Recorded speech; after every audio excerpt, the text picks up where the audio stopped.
आपत्कालीन स्थितीला तोंड देण्यासाठी सर्व सोयींनी युक्त सुसज्ज अशी 2 वाहनं गोवा अग्निशामक दलाच्या ताफ्यात दाखल झाली आहेत। केंद्र सरकारनं आखलेल्या योजनेखाली ही वाहनं दलाला मिळाली आहेत। आपत्काळ कधी कुठे येईल हे सांगता येत नाही, पण तो जेव्हा येतो तेव्हा प्रचंड संहार घडवूनच येतो। त्यामुळे आपत्काळाला तोंड देण्यासाठी माणसानं सदैव तत्पर असलं पाहिजे। हीच बाब लक्षात घेऊन केंद्र सरकारनं अग्निशामक दलाला एक अत्याधुनिक वाहन प्रदान केलंय। कोणत्याही आपत्कालीन परिस्थितीला तोंड देण्यासाठी लागणारी सर्व प्रकारची यंत्रणा या वाहनात आहे। या वाहनाचं लोकार्पण शनिवारी अग्निशामक दलाच्या पणजी मुख्यालयात करण्यात आलं। Fire and emergency services Goa आणि 2 मिनी रेस्क्यू टेंडर्स लॉन्च केले।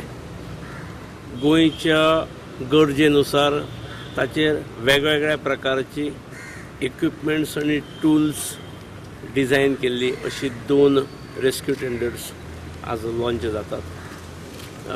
तातूंत खूब गजाली म्हणजे सिमेंट कॉन्क्रीट कट करपा खातीर, लोखंड कट करपा खातीर टूल्स आसात।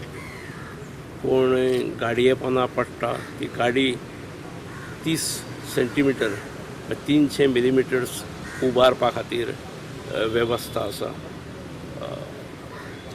जनरेटर आसा, वेगळे प्रकारच्यो टूल्स आसात आणि आमच्या म्हाका दिसता फायर अँड एमर्जन्सी सर्विसीस म्हणजे पूल करपाक आसा, 5 टन पर्यंत पूल करप, लिफ्ट करप, सगळ्या प्रकारच्या फॅसिलिटीज आसात आणि तातूंतसून आमच्या फायर अँड सर्विसीस डिपार्टमेंटात त्याची बरी भर पडल्या।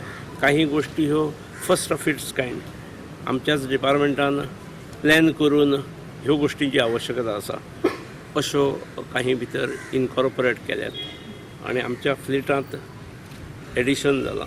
हे 2 रेस्क्यू टेंडर्स एक पेडणे वता आणि एक म्हापसा वतले, जंय आवश्यक आसले थंय घालतात। केंद्र सरकारान 2 कोटी तेजे खातीर सँक्शन केल्ले आणि ह्या 2 कोटी ह्यो बांदलेले आसा। आज आमचे फायर अँड एमर्जन्सी सर्विसीस आनीक असल्या घटना खातीर आणि परिपक्व जाला आणि स्ट्रेंथन जाला हे पळोवन हे आयकून अनुभवून समाधान दिसता।